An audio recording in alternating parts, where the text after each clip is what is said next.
चला या सगळेजण.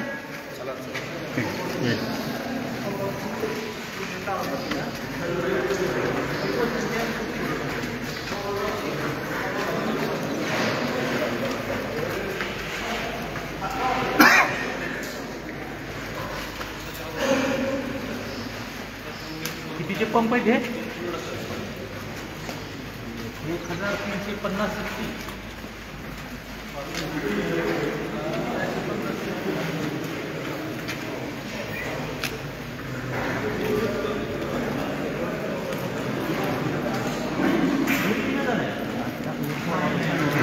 नाही ना झालं चेक करा.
एक लेवल वर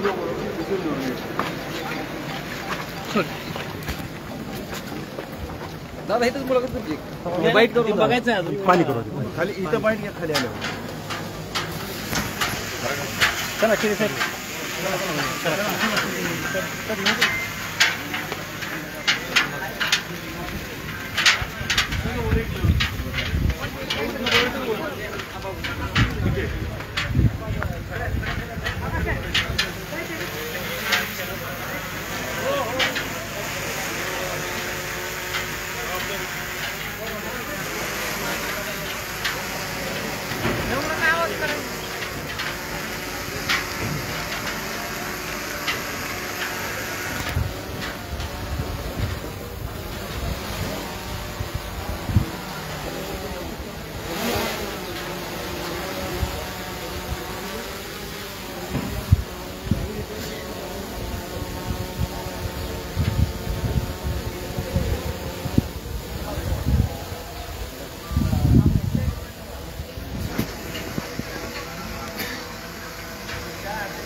विषय हो गया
तीन किलोमीटर पर्यंत चांगलं देते 3-4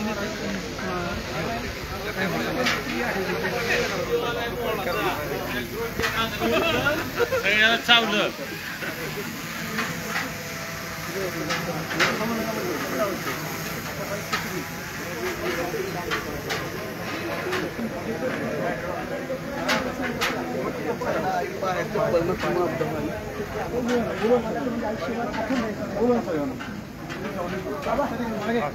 कोणाला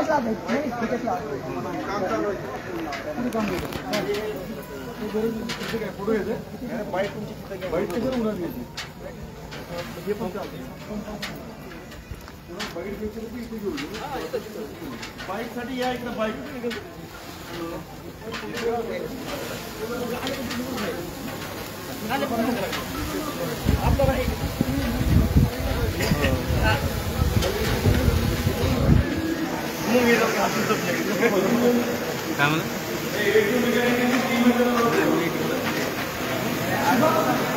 हो कॉन्ट्रॅक्टर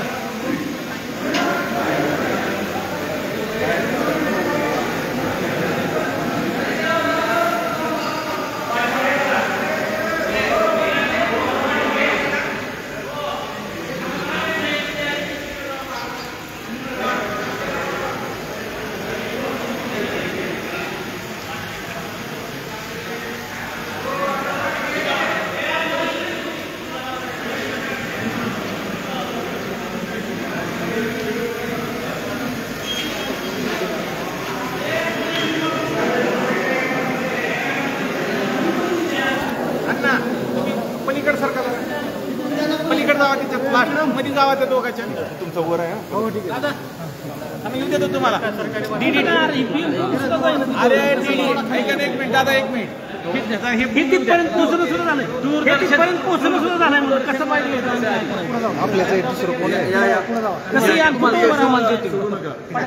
आपण हे तर धरा हे तर दिसायला पाहिजे का नको आम्ही घेतो सगळे एक्सपर्ट्स आहेत. रेडी का एक सेकंड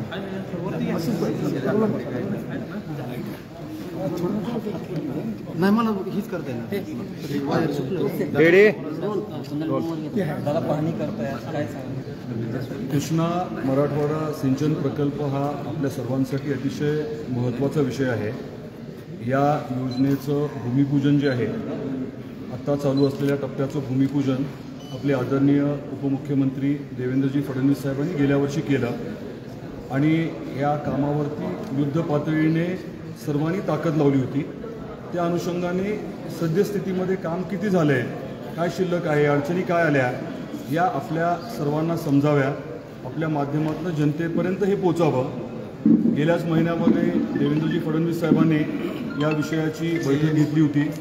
अतिरिक्त मुख्य सचिव जलसंपदा यांच्यासह सर्व अधिकारी होते.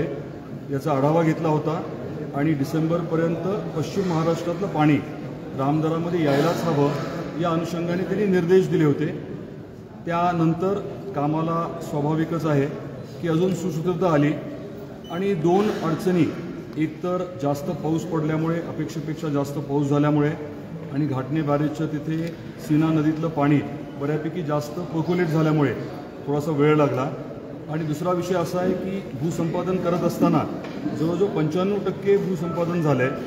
थोडं जे राहिलं आहे तिथे शेतकऱ्यांनी खरं तर वाटाघाटीमधनं निर्णय घ्यायचं ठरवलं होतं, पण तसं दुर्दैवाने झालं नाही. त्यामुळे कंपल्सरी ॲक्विजिशनची प्रक्रिया चालली आहे. त्याला काही ठराविक कालावधी द्यावा लागतो. जिल्हाधिकाऱ्यांच्या माध्यमातून ती प्रक्रिया आता बऱ्यापैकी पुढे गेलेली आहे. त्यामुळे काम ठरल्याप्रमाणे ताकदीने चालू आहे. पुढच्या काही दिवसामध्ये आपण जिथे आता उभे आहोत हे सिंदफळचं पंप हाऊस आहे. हे ऑपरेशनल करण्याचं जलसंपदा विभागाचं चाललं आहे आणि इथलं पाणी लिफ्ट करून आमदारापर्यंत नेतील आणि डिसेंबरपर्यंत प्रत्यक्षात घाटणे बॅरेजमधनं लिफ्ट केलेलं पश्चिम महाराष्ट्रातलं पाणी हे मराठवाड्याला पोचवण्याचं ठरलेलं आहे आणि मी सांगितल्याप्रमाणे त्या पद्धतीने काम चालू आहे. दुसरा एक बारकावा आवर्जून सांगण्यासारखा म्हणजे आपण आता सीना नदीमध्ये पाणी जे आलं आहे स्थिरीकरणाच्या माध्यमातून तिथनंच पाणी जे आहे ते पाईपलाईनने सीना कोळेगाव धरण हे बायपास करून थेट पुढे सीना नदीत सोडतोय जेणेकरून घाटणे बॅरेजला डायरेक्टली यावं. याचा फायदा असा होईल की दुर्दैवाने जर पाऊस काळ पुढच्या कालावधीमध्ये कमी राहिला आणि सीना कोळेगाव धरण भरायला वगैरे अडचण आली तरी देखील आपल्याला आपल्या हक्काचं पाणी जे आहे ते थेट पाईपलाईनद्वारे खाली सीना नदीत सोडल्यामुळे घाटणे बॅरेजला उपलब्ध होऊ शकेल. काही गैरसमज या विषयाच्या बाबतीमध्ये होते ते मी स्पष्ट करू इच्छितो. 21 TMC पाणी जे आहे ज्याचा निर्णय झाला होता ज्यासाठी डॉक्टर पद्मसिंह पाटील साहेबांनी त्यांची पूर्ण राजकीय ताकद पणाला लावली होती ते 21 TMC पाणी हे 2 जिल्ह्यातला येणार होतं. बीडमध्ये आष्टी पाटोद्याच्या भागात आणि आपल्या पूर्ण धाराशिव जिल्ह्यातल्या कृष्णा खोऱ्याच्या भागात. मग 21 TMC पाणी हे 2 जिल्ह्यासाठी मराठवाड्यासाठी पश्चिम महाराष्ट्राचं पाणी आणि आता नियोजनामध्ये जो बदल झाला त्याच्यामुळे 21च्या जागी 23.66 TMC पाणी हे मराठवाड्याला मिळणार आहे. हे देखील मला या निमित्ताने स्पष्ट करायचं आहे. दादा, काँग्रेसचे जिल्हाध्यक्ष आणि तुम्ही एक शाब्दिक चकमक थोडी झाली, काय कारण असावं? हे काय राजकीय द्वेषापोटी म्हणा किंवा काय असेल. खरं तर हा कार्यक्रम जो आहे तो पत्रकारांना माहिती द्यायचा होता. विरोधकांचा काहीतरी गैरसमज झाला की इथे घाईघाईत काय लोकार्पण उद्घाटन होणार आहे. त्यांनी विचारलं असतं तर सांगितलं असतं अधिकाऱ्यांनी बाकीच्यांनी की फक्त योजनेची माहिती वस्तुस्थिती जी आहे ती लोकांपर्यंत जनतेपर्यंत मांडण्यासाठीचा हा कार्यक्रम होता. त्यांनी खरं हे राजकीय ह्याला व्यासपीठ करणंच अयोग्य होतं. कुठल्या अडचणी खास करून शेतकऱ्याच्या काही अडचणी असल्या तर ते सोडवण्याची जबाबदारी जलसंपदा विभागाची आणि राज्य सरकारची आहेच. त्याबद्दल काही दुमत कोणाचंच नाही आहे. परंतु असा तुम्हाला माहिती देण्याच्या कार्यक्रमामध्ये येऊन व्यत्यय आणणं हे काही योग्य आहे असं मला वाटत नाही. म्हणजे याच्यामागे कोणी राजकीय नेता जिल्ह्यातला